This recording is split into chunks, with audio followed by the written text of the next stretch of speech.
Chapter 8 The Recipe.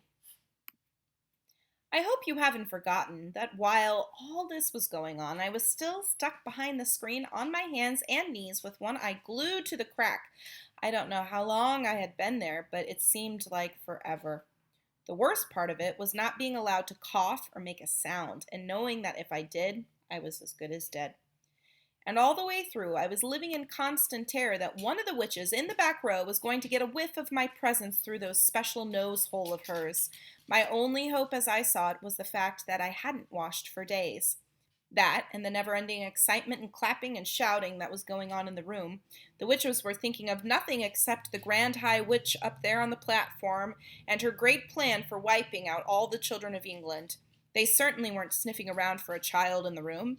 In their wildest dreams, if witches have dreams, that would never have occurred to any of them. I kept still and prayed. The Grand High Witch's dreadful gloating song was over now, and the audience was clapping madly and shouting, "Brilliant! Sensational! Marvelous! You are genius, oh brainy one! It is a thrilling invention, this delayed action mouse maker. It is a winner, and the beauty of it is that the teachers will be the ones who bump off the stinking little children. It won't be us doing it. We shall never be caught." "Witches are never caught," snapped the Grand High Witch. "Attention now! I want everybody's attention, for I am about to be telling you what you must do to prepare Formula 86 Delayed Action Mouse Maker." Suddenly there came a great gasp from the audience. This was followed by a hubbub of shrieking and yelling, and I saw many of the witches leaping to their feet and pointing at the platform and crying out, "Mice! Mice! She's done it to show us! The brainy one has turned 2 children into mice, and there they are." I looked toward the platform. The mice were there all right, 2 of them running around near the Grand High Witch's skirts. But these were not field mice, or house mice, or wood mice, or harvest mice. They were my mice. I recognized them immediately as being my own little William and Mary. "Mice!" shouted the audience. "Our leader has made mice to appear out of nowhere. Get the mouse traps. Fetch the cheese." I saw the Grand High Witch peering down at the floor and staring with obvious puzzlement at William and Mary. She bent lower to get a closer look. Then she straightened up and shouted, "Quiet!" The audience became silent and sat down. "These mice have nothing to do with me," she shouted. "These mice are pet mice. These mice are quite obviously belonging to some repellent little child in the hotel. A boy it will be for a certainty, because girls are not keeping pet mice." "A boy!" cried the witches. "A filthy, smelly little boy! We'll swipe him, we'll swizzle him, we'll have his tripes for breakfast." "Silence!" shouted the Grand High Witch, raising her hands. "You know perfectly well you must do nothing to draw attention to yourselves while you are living in the hotel. Let us by all means get rid of this evil-smelling little skirt. But we must do it as quietly as possible, for are we not all of us the most respectable ladies of the Royal Society for the Prevention of Cruelty to Children?" "What do you suggest then, oh brainy one?" they cried out. "How shall we dispose of this small pile of filth?" They're talking about me, I thought. These females are actually talking about how to kill me. I began to sweat. "Whoever he is not important," announced the Grand High Witch. "Leave him to me. I shall smell him out and turn him into a mackerel and have him dished up for supper." "Bravo!" cried the witches. "Cut off his head and chop off his tail and fry him in hot butter." You can imagine that none of this was making me feel very comfortable. William and Mary were still running around on the platform, and I saw the Grand High Witch aim a swift running kick at William. She caught him right on the point of her toe and sent him flying. She did the same to Mary. Her aim was extraordinary. She would have made a great football player. Both mice crashed against the wall, and for a few moments they lay stunned. Then they got to their feet and scampered away.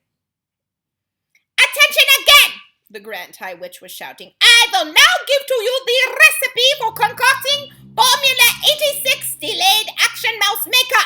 Get out your pencils and paper." Handbags were opened all over the room and notebooks were fished out. "Give us the recipe, oh brainy one!" cried the audience impatiently. "Tell us the secret!" "First," said the Grand High Witch, "I had to find something that would cause the children to become very small very quickly." "And what was that?" cried the audience. "That part was simple," said the Grand High Witch. "All you have to do if you are wishing to make a child very small is to look at him through the wrong end of a telescope." "She's a wonder," cried the audience. "Who else would have thought of a thing like that?" "So you take the wrong end of a telescope," continued the Grand High Witch, "and you boil it until it gets soft." "How long does that take?" they asked her. 21 hours of boiling," answered the Grand High Witch.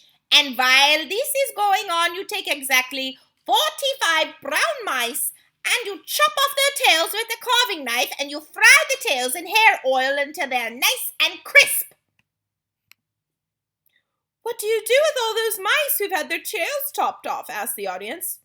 "You simmer them in frog juice for 1 hour," came the answer. "But listen to me. So far, I have only given you the easy part of the recipe. The really difficult problem is to put in something that will have a genuine delayed action result. Something that can be eaten by children on a certain day, but which will not start working on them until 9 o'clock the next morning when they arrive at school." "What did you come up with, oh brainy one?" they called out. "Tell us the great secret." "The secret," announced the Grand High Witch triumphantly, "is an alarm clock." "An alarm clock!" they cried. "It's a stroke of genius." "Of course it is," said the Grand High Witch. "You can set a 24-hour alarm clock today, and at exactly 9 o'clock tomorrow it will go off. But we will need 5 million alarm clocks."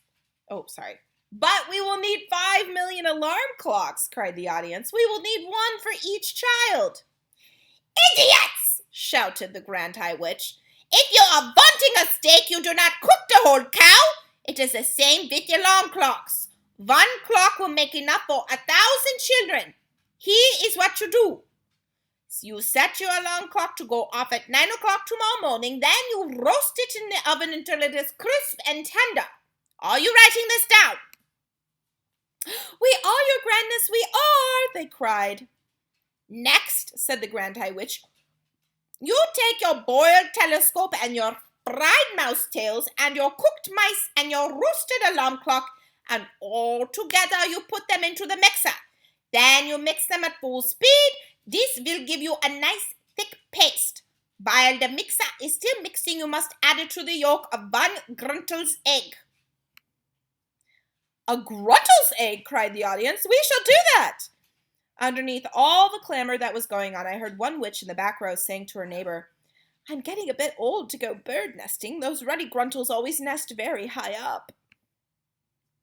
"So you mix in the egg," the Grand High Witch went on, "and one after the other you also mix in the following items: the claw of a crab cruncher, the beak of a blabber snitch, the snout of a grubble skirt, and the tongue of a cat springer. I trust you are not having any trouble finding those." "None at all," they cried out. "We will spear the blabber snitch and trap the crab cruncher and shoot the grubble skirt and catch the cat springer in his burrow."